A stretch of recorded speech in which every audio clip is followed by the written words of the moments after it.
Hello everyone, नमस्कार। एक बार फिर से आप सभी का बहुत बहुत स्वागत है लोधा जी क्लासेस के बीए प्लेटफॉर्म पर। दोस्तों, आज के सेशन में हम एक विशेष सेशन आप लोगों के बेसिकली लेकर आए हैं, जिसमें आज हम बात करेंगे इंग्लिश लैंग्वेज की। तो दोस्तों, फाउंडेशन के अंदर सभी स्टूडेंट्स, चाहे वो बीए वाले स्टूडेंट हो, बीकॉम वाले हो, है ना, बीएससी हो या बीसीए हो या बीएससी या बीबीए, कोई भी स्टूडेंट जिनका सेकेंड ईयर में लगभग सभी को बीए इंग्लिश लैंग्वेज के अंतर्गत इस सब्जेक्ट का सामना आपको जरूर करना होता है। और थोड़ी सी डिफिकल्टीज फेस करनी होती है, इसलिए नहीं कि ये सब्जेक्ट डिफिकल्ट है, बल्कि इसलिए हमें थोड़ी डिफिकल्टीज फेस करनी होती है क्योंकि हम इसको समय नहीं दे पाते। अन्य सब्जेक्टों को अधिक समय देने के कारण इसे हम एग्जाम के टाइम पर ही उठा पाते हैं, पढ़ते हैं। इस कारण थोड़ी सी प्रॉब्लम हो जाती है। तो जिन छात्रों ने पढ़ा भी है और जो छात्र नहीं भी पढ़ पाए हैं, उन सभी दोस्तों के साथ में आज मैं आप लोग साथ में एक मॉडल पेपर एक उस रूप में डिस्कस करूंगा दोस्तों कि आपके पूरे डाउट क्लियर हो जाएंगे, है ना। यहां से आपका पूरा कंप्लीट डाउट क्लियर हो जाएगा कि किस प्रकार से एग्जाम में आपसे क्वेश्चन पूछे जाते हैं, किस प्रकार से आपके क्वेश्चन बनते हैं, साथ ही साथ में कौन सी यूनिट से आपसे कितने क्वेश्चन पूछे जाते हैं और किस फॉर्मेट में आपसे क्वेश्चन आएंगे। दोस्तों, आप सभी ये भली भांति रूप से जानते होंगे कि न्यू एजुकेशन पॉलिसी के बाद में आपके एग्जाम का पैटर्न चेंज हो चुका है ना। तो फाउंडेशन आपसे कंप्लीटली ऑब्जेक्टिव फॉर्मेट में आपसे एग्जाम लिया जा रहा है फाउंडेशन को लेकर के। तो दोस्तों, फाउंडेशन के रूप में ही मैं आप लोगों के लिए मॉडल पेपर लेकर आया हूं, जिसको डिस्कस करने से पहले इसका सिलेबस एक बार आप लोग देख लीजिए। हालांकि शॉर्ट में मैंने इससे पहले सेशन लिया था, लेकिन जिन्होंने लिया एक बार शॉर्ट में देख लीजिएगा। दोस्तों, ये आपका सिलेबस है। ये सिलेबस सिर्फ बीए वाले बच्चों के लिए नहीं, मैं फिर रिपीट कर रहा हूं, ये बीकॉम, बीएससी, बीएचएससी या बीबीए या बीसीए, इन सभी सेकेंड ईयर वाले बच्चों के लिए है। सभी अपने यहां से सिलेबस को कंप्लीट कर सकते हैं। आज का सेशन सभी स्टूडेंट्स के लिए महत्वपूर्ण होगा, जो भी माफ कीजिएगा सेकेंड ईयर की तैयारी कर रहे हैं, सेकेंड ईयर में फाउंडेशन के अंतर्गत इंग्लिश लैंग्वेज सब्जेक्ट पढ़ रहे हैं। दोस्तों, टोटल 50 मार्क्स आपका क्वेश्चन होगा, टोटल पेपर होगा आपका, जिसके अंतर्गत आपको मिनिमम 17 नंबर आपको लाने होंगे, ठीक है ना। 5 इकाई में अर्थात 5 यूनिट में आपका ये पूरा सिलेबस डिवाइड है।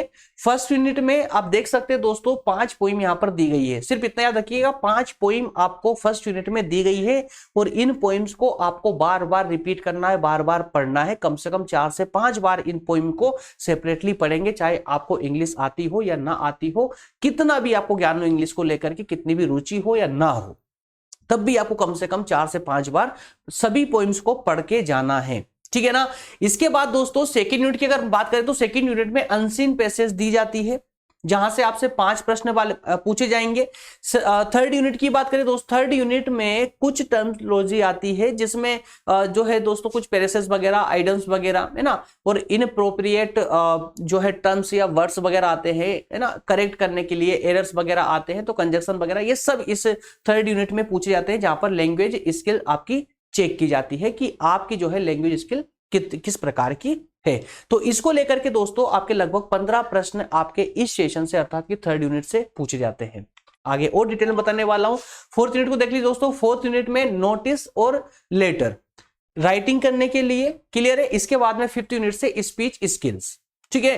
तो ये 5 यूनिट है। पांचों यूनिट से मैं आपको बताते चलूंगा कि किस यूनिट से कितने कितने क्वेश्चन और किस किस प्रकार से आते हैं, ये सारी बातें बताऊंगा। और यहाँ पे क्या सावधानी रखना है दोस्तों, किस प्रकार से आपको आंसर राइटिंग करनी है, मैं आपको ये भी बोल रहा हूं कि जो आज का ये मॉडल पेपर है जो मैं आप लोगों के लिए लेकर आया हूं, ये आपके लिए बहुत महत्वपूर्ण है, बहुत महत्वपूर्ण है। लेकिन ये नहीं बोला मैंने कि कंप्लीटली यही का यही आपके एग्जाम में आ जाएगा, है ना। ये बोलना पूरी तरह से एक बेईमानी सी होगी, है ना। ये आपको अंधेरे में रखना जैसा हो जाएगा। जो भी कोई भी अगर बोलता है कि बस यही पेपर है, रट लीजिए एग्जाम में आएगा, दोस्तों ये गलत है।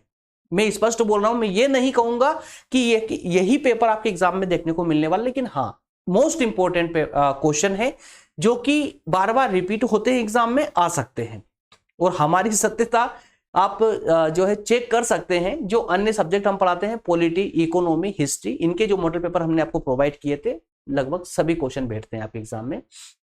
ठीक है ना। तो दोस्तों इस प्रकार देखिए, इस ग्राफ में आपको दिख रहा है फर्स्ट यूनिट से आपसे 20 क्वेश्चन पूछे जाएंगे, सेकंड से आपसे 5 क्वेश्चन, थर्ड से 15 क्वेश्चन, है ना, फोर्थ और फिफ्थ से 5-5 क्वेश्चन। इस प्रकार से मैंने जो आपके लिए मॉडल पेपर तैयार किया है, आज जो हम क्वेश्चन पर डिस्कस करने वाले हैं, लगभग 50 क्वेश्चनों पर हम डिस्कस करेंगे दोस्तों, 50 क्वेश्चनों पर हम डिस्कस करेंगे, है ना।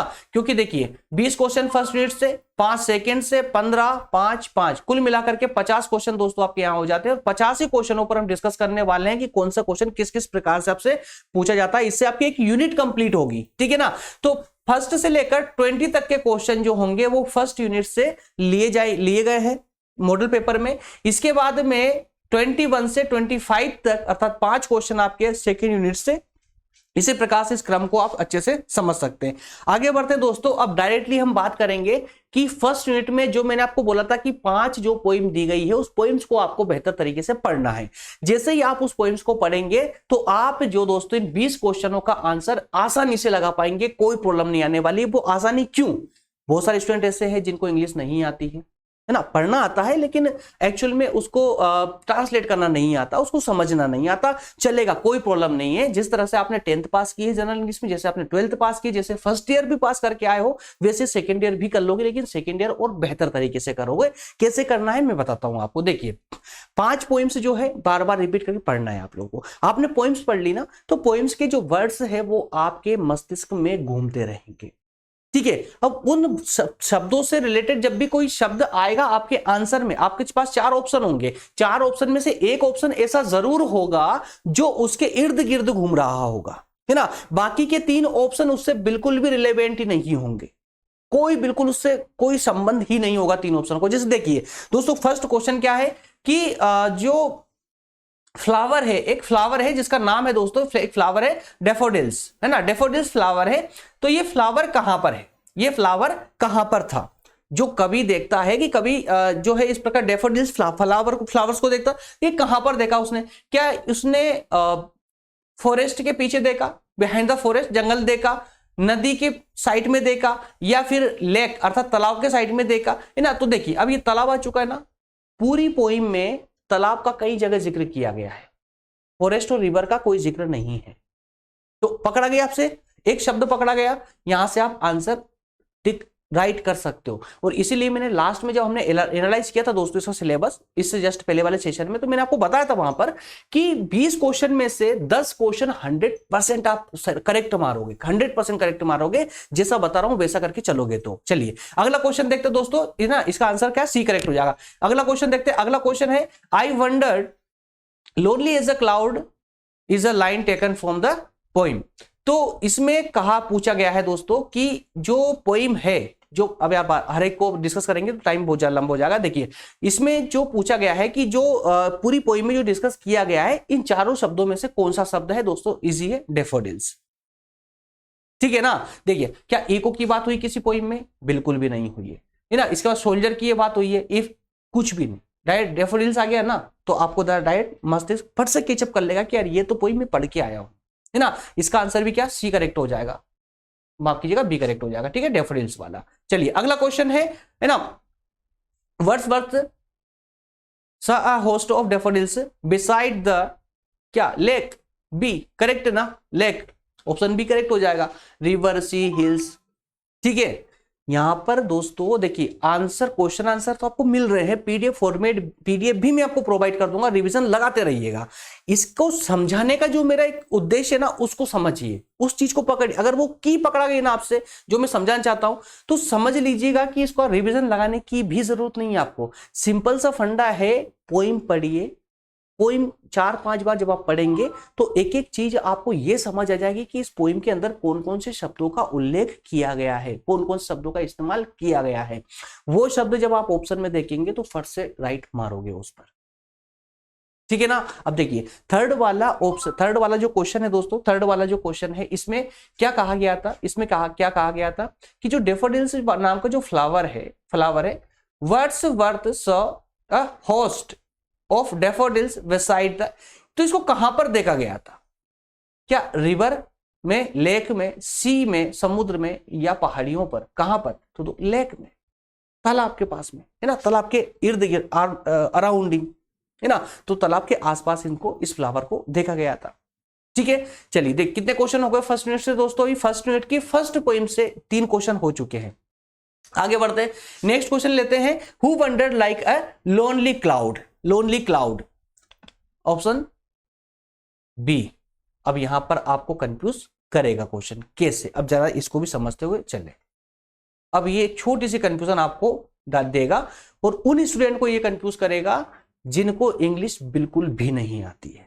अब ये थोड़ी सी कंफ्यूज कर सकता है और मैं आपसे ये कहूंगा, देखिए दोस्तों, कंफ्यूजन से बहुत कम स्टूडेंट बच पाते हैं, बहुत ही कम स्टूडेंट बच पाते हैं। जहां पर एग्जामिनर ठान लेना कि यहां पर स्टूडेंट को कंफ्यूज करना ही करना है, तो समझ लीजिए कि उसको कंफ्यूज होना तय है। अब यहां पर कंफ्यूज क्यों होंगे आप, क्योंकि यहां पर 3 वर्ड आपको ऐसे दिख रहे हैं जो आपकी पोइम से रिलेटेड है, सिवाय एक वर्ड के, द गर्ल्स को छोड़कर। बाकी 3 वर्ड, इन स्टार की भी बात की गई है आपकी पोइम में। पोइट मतलब कवि, ये तो प्रमुख है ना, नाउन है ये डैफोडिल्स, जिस पर पूरी पोइम लिखी गई है, डैफोडिल्स जो फ्लावर है। अब इसमें से राइट कौन सा मानना है, तो अब यहां पर अब आपको ध्यान देना है दोस्तों, एक शब्द पकड़ना है, एक शब्द पकड़ना है क्वेश्चन वाला। कौन सा, क्वेश्चन वाला। क्वेश्चन में अगर हु, हुम इस प्रकार का कोई वर्ड आता है, तो हु वर्ड किसको प्रोनाउंस करता है, हु दिखाता है किसी ह्यूमन बीइंग्स को, कि कोई मनुष्य को दिखाता है ये, है ना। तो हु जो वर्ड है, हु मतलब कोई मनुष्य को दिखा रहा है, तो मनुष्य इस पूरी पोइम में कौन था, कवि एकमात्र था, इसलिए कवि करेक्ट हो जाएगा, कवि करेक्ट हो जाएगा। ठीक है ना। नेक्स्ट क्वेश्चन है आपका, who is author of the poem. जो बेंगल सेलर है, बेंगल सेलर जो पोइम थी दोस्तों, उसके ऑथर कौन थे, पढ़ेंगे तो अपने आप याद हो जाएगी, वो टाइटल में लिखा हुआ था ना। ठीक है ना, सरोजिनी नायडू।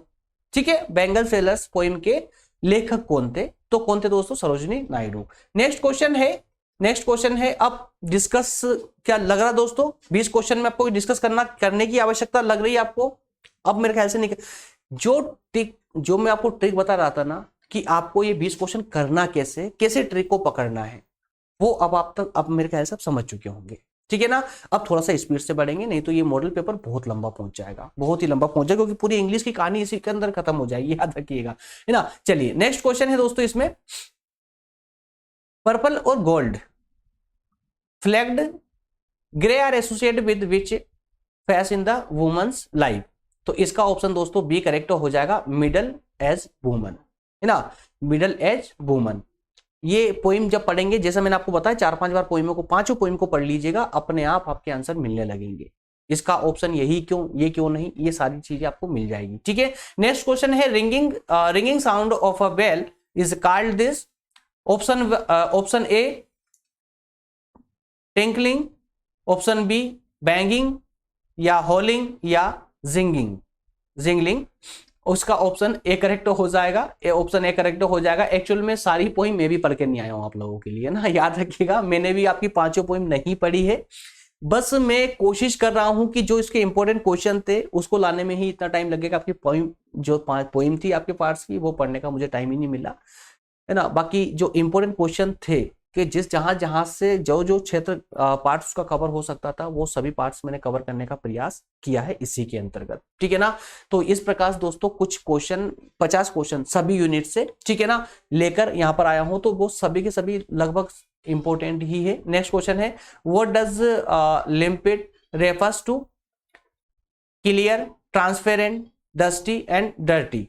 तो इसका ऑप्शन दोस्तों बी करेक्ट हो जाएगा, ट्रांसपेरेंट। ठीक है ना। नेक्स्ट क्वेश्चन है, who said this word the people of nation have the power of realize their dream of the truly good life. किसने कहा था ऐसा, किसने कहा था दोस्तों, तो ऑप्शन इसका सी करेक्ट हो जाएगा, एपीजे अब्दुल कलाम ने। किसने कहा था, एपीजे अब्दुल कलाम ने। अब देखिए यहां पर भी देखिए ना, सोनिया गांधी, नारायण मूर्ति या राजेंद्र प्रसाद, इनका तो 5 पोइम में कोई वर्णन ही नहीं है। एकमात्र एपीजे अब्दुल कलाम है जिन्होंने पोइम लिखी थी। आई थिंक कि थर्ड जो आपकी पोइम है ना, उसके ऑथर एपीजे अब्दुल कलाम साहब ही है। ठीक है ना। इस प्रकार से इन पॉइंटों को पकड़ सकते हो आप। नेक्स्ट क्वेश्चन है, आई डिसाइड, माफ कीजिएगा, dedicate, I dedicate this book to a child who is studying in class 12. Her name is अब देखिए यहाँ पर अगर आप पोइम पढ़ेंगे, पोइम अगर पढ़ चुके हैं तो एग्जैक्टली आप उसमें कुछ करना ही नहीं है यार, सिर्फ नाम पूछा गया है, स्नेहा टक्कर, स्नेहा, हर्षिता, भावना, कौन है, बस नाम चूज करना है आपको। पोइम पढ़ेंगे तो एग्जैक्टली आ जाएगा ना, स्नेहा टक्कर है। ठीक है, उस गर्ल्स का नाम क्या था जो 12th क्लास की थी। ठीक है, नेक्स्ट क्वेश्चन है, on 11 April 2002 when doctor Kalam reached by road in the evening it was under curfew following, एक मिनट, एक सेकेंड दोस्तों,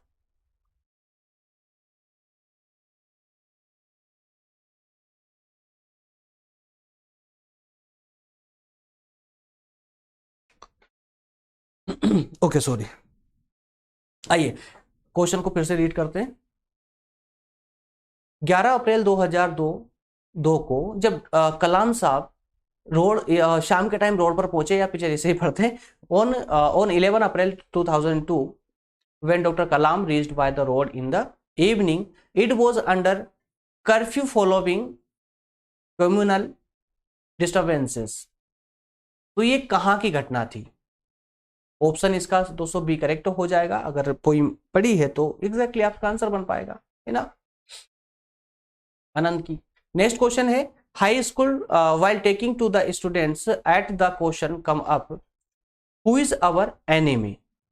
इसका ऑप्शन करेक्ट हो जाएगा ए, आनंद,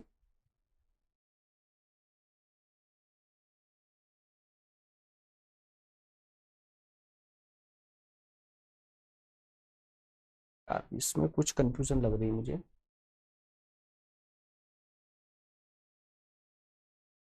एक सेकेंड,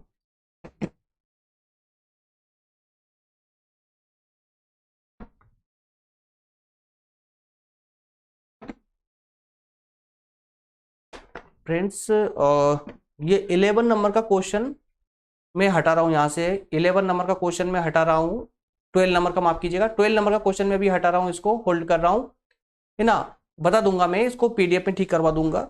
कुछ डाउट जा रहा है मुझे, लग रहा है कि आई थिंक कुछ ऑप्शन में गड़बड़ है, ठीक है ना।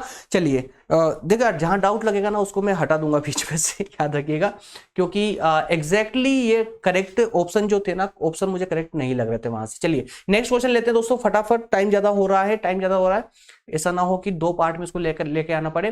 नेक्स्ट क्वेश्चन है, क्वेश्चन नंबर 13 है, an extremely strong wind, option A cyclone, या गैल, टाइफून, या फिर टॉर्नाडो। इसका ऑप्शन बी करेक्ट हो जाएगा, गैल। नेक्स्ट क्वेश्चन है, अ violent tropical storm with very strong winds, तो फिर वहीं पे सेम ऑप्शन है दोस्तों, साइक्लोन, गैल, टाइफून या टॉर्नेडो। यहाँ पर ऑप्शन सी करेक्ट हो जाएगा, टाइफून। यहाँ पर पूछा गया है कि सबसे ज्यादा जो स्ट्रॉन्ग है, जो हवाएं चलती है वो किससे, तो टाइफून से चलती है, ठीक है ना, टाइफून होती है। नेक्स्ट क्वेश्चन है, अ violent storm whose center is a cloud in the shape of funnel। तो जो फ्यूनल वाले शेप में कौन से क्लाउड होते हैं, साइक्लोन, गैन, टाइफून, टॉर्नेडो, तो ऑप्शन डी करेक्ट हो जाएगा, टॉर्नेडो, ठीक है। नेक्स्ट क्वेश्चन देखेंगे, अगला क्वेश्चन है, अ violent storm with a very strong. अब देखिए यार, ये सबके सब है ना, ये थर्ड आई थिंक थर्ड या फोर्थ पोइम से आपके ये सभी क्वेश्चन लिए जा रहे हैं, ठीक है ना। इसका ऑप्शन देखिए सी करेक्ट हो जाएगा। ये पोइम पढ़ना, इनका आंसर एग्जैक्टली देने के लिए पोइम पढ़ना इट्स टू कंपलसरी, है ना। पोइम पढ़ेंगे तभी इनके आंसर आप एग्जैक्टली दे पाएंगे, क्योंकि ये कहानी है, वो कहानी में कौन पात्र था, किस पात्र का क्या नाम था, वो सब कब बता पाएंगे आप, जब उस कहानी को पढ़ेंगे, समझेंगे, है ना। बिना कहानी पढ़े आप उसका आंसर दे ही नहीं सकते, उसके पात्र के बारे में कैसे बताओगे। अभी मैं आपसे मतलब कुछ भी, मैं अपने रिलेटिव्स का नाम आप लोगों से पूछूं, आप बता पाएंगे, नहीं बता पाएंगे एग्जैक्टली, क्यों, क्योंकि आपको पता ही नहीं कुछ भी। पूरी कहानी जब आपको पता होगी तभी तो आप बता पाएंगे ना। चलिए, तो इस प्रकार दोस्तों ये 20 क्वेश्चन आपके फर्स्ट यूनिट से थे। सेशन को अनावश्यक रूप से लंबा नहीं करना चाहता हूं, इस कारण से मैं, है ना, आप फर्स्ट यूनिट से जो आपके 20 क्वेश्चन आते हैं उनको कैसे करना है ये मैं आपको बता चुका हूं। बिना पॉइंट्स पढ़े आप नहीं कर पाएंगे। अच्छा, सेकंड यूनिट की बात करें, जहां पर मैंने आपको लास्ट सेशन में बताया था कि सबसे पहले आपको इंग्लिश वाले पेपर में सबसे पहले आपको सेकंड यूनिट पकड़नी है, जिस पर अनसीन पैसेजेस दिए गए हैं। अनसीन पैसेज दिया गया है। अनसीन पैसेज जो दिया गया है, यहां से जितने भी नंबर का बेसिकली दोस्तों जो आता है, ये 5 नंबर का आता है कि 5 क्वेश्चन आते हैं, एक क्वेश्चन 1 नंबर का, क्योंकि ऑब्जेक्टिव है। तो 5 नंबर का आता है, तो 5 नंबर सबसे पहले इसी को टिक मारना है, सबसे पहले इसी को करना है। इसमें मल्टीपल चॉइस दी गई है आपको, मल्टीपल चॉइस दी जाएगी, है ना, question based on the unseen passage. तो अनसीन पैसेज दिया जाएगा इस प्रकार से, कुछ पैराग्राफ में अनसीन पैसेज दिया जाएगा, एक कहानी दी जाएगी यार, सिंपल सी बात है।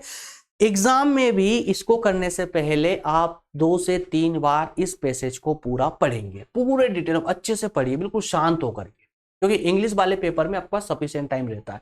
इसको 2 से 3 बार कम से कम पढ़ेंगे। 2 से 3 बार पढ़ने के बाद में अपने आप उन शब्दों तक आपकी पहचान बन जाएगी, अपने आप शब्दों की पहचान बन जाएगी, है ना। ये देखिए 4 पैराग्राफ में पूरा पैसेज था।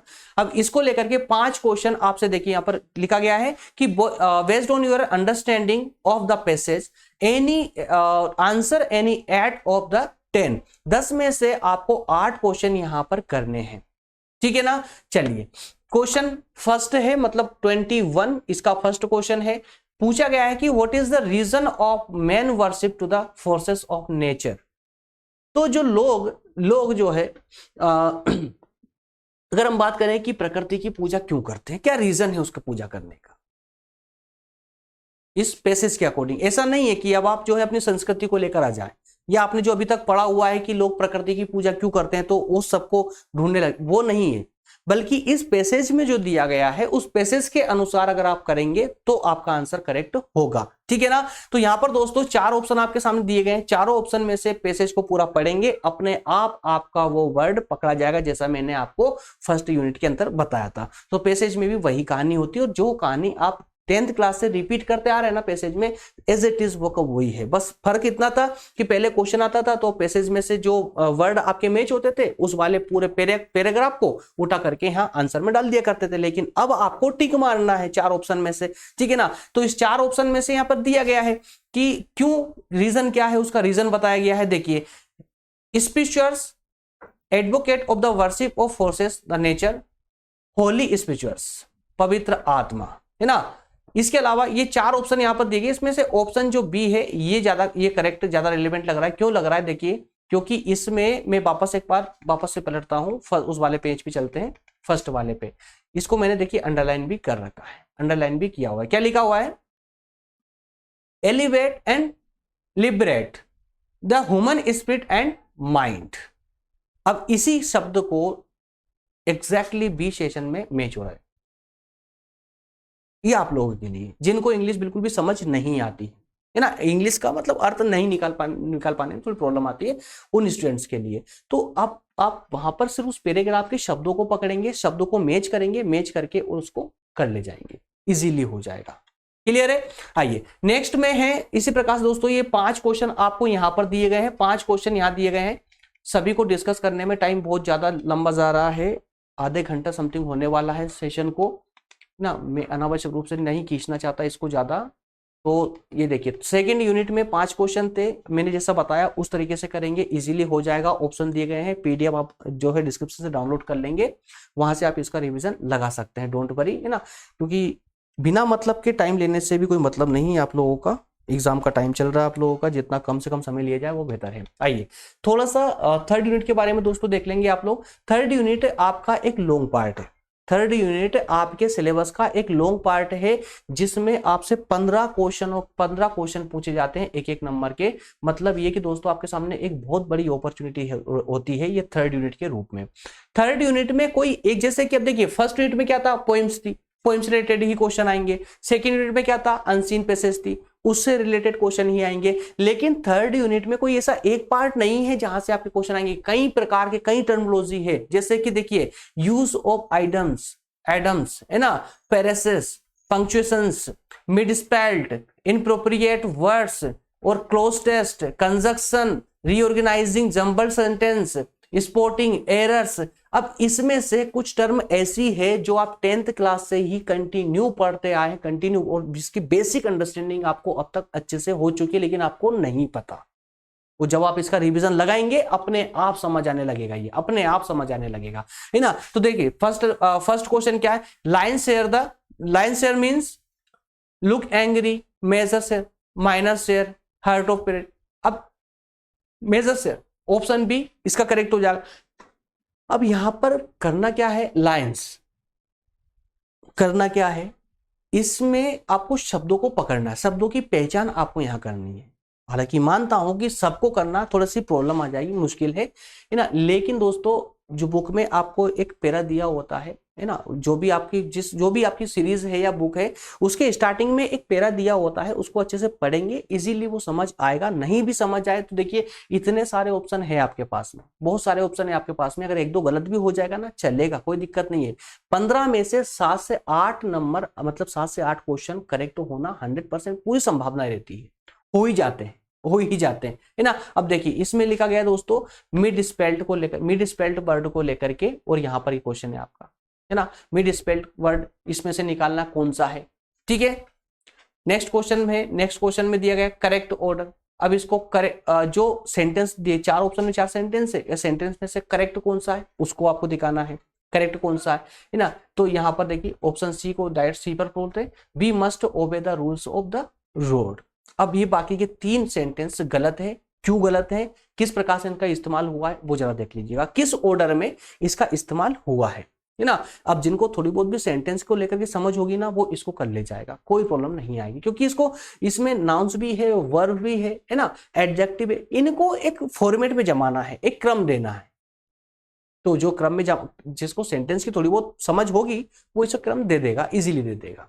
चलिए नेक्स्ट क्वेश्चन है स्पॉट द एरर। अब देखिए यहाँ एरर वाला क्वेश्चन आ चुका है दोस्तों, एरर वाला क्वेश्चन आ चुका है। अब 4 ऑप्शन यहाँ पर आप लोगों को ऊपर एक क्वेश्चन दे दिए गए हैं कि 4 टर्म दी गई है और पूछा गया है कि इन 4 टर्मों में से गलत कौन सा है, गलत पूछा गया, एरर किस में है, ठीक है।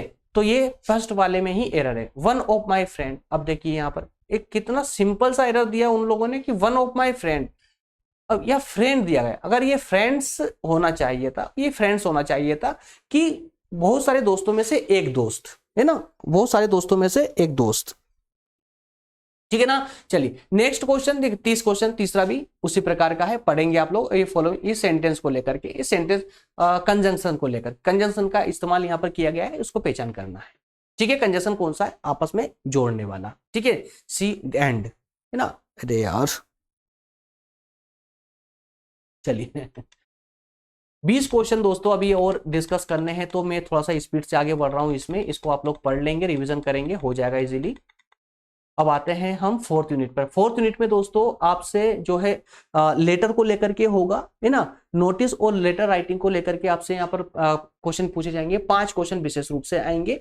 तो उनमें देखिए यार जो नोटिस होते हैं, नोटिस में किस वर्ड का इस्तेमाल यूज होता है, और लेटर में फॉर्मल या इनफॉर्मल लेटर में किन किन वर्डों का यूज होता है, तो उसकी अगर थोड़ी बहुत भी आपको जानकारी होगी तो ये 5 क्वेश्चन भी आप इजीली लगा पाएंगे, जो कि देखिए ब्लैंक के रूप में आपके सामने क्वेश्चन आएंगे, इसकी फिल करना है इसको एक सेंटेंस के रूप में, ठीक है ना। 5 क्वेश्चन ये रहेंगे और 5 क्वेश्चन 5वीं यूनिट से आएंगे।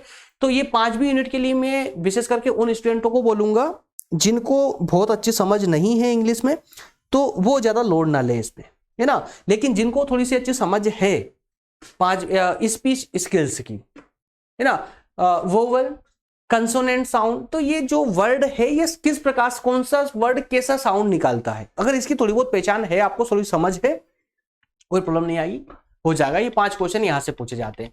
तो इस प्रकार से दोस्तों इन क्वेश्चनों को आप जो है जिस तरह मैंने आप लोगों को बताया है, अगर ये तरीका अगर आप फॉलो भी करते हैं तो इजीली फाउंडेशन जो जनरल इंग्लिश है आपकी, उसमें इजीली आप इसको क्रॉस कर ले जाओगे, इसमें कोई प्रॉब्लम आपको नहीं आएगी, ठीक है ना। चलिए दोस्तों मिलेंगे किसी और मॉडल पेपर के साथ में, किसी और मॉडल पेपर के साथ में, आप लोगों की कमेंटों का इंतजार रहेगा। जैसा आप बताते जाएंगे वैसे वैसे हम चलते जा रहे हैं। जैसे आपने लास्ट सेशन में बताया था कि सर सेकेंड ईयर के लिए कुछ मॉडल पेपर लेकर आइए, तो कुछ सब्जेक्ट पर हम मॉडल पेपर डिस्कस कर चुके हैं। इंग्लिश का ये हमारा फाउंडेशन में इंग्लिश का ही सेशन हुआ है अभी मॉडल पेपर को लेकर के। नेक्स्ट जो है वो हो सकता है हिंदी पर आ जाए सेकेंड ईयर के लिए, उसके बाद में फिर कंटिन्यू हो जाएगा अभी लगभग सभी सब्जेक्टों पर हो जाएगा। और पॉलिटी के लगभग दो सब्जेक्ट हैं आपके, दोनों सब्जेक्ट पर हम मॉडल पेपर पहले ही लेकर आ चुके हैं, है ना, जिनकी सत्यता भी प्रमाणित हो चुकी है, जो हम देख चुके हैं कि मैक्सिमम क्वेश्चन वहां से अपनी यूनिवर्सिटी में लिए जा रहे हैं। चलिए मिलेंगे दोस्तों नेक्स्ट सेशन में। Thank you.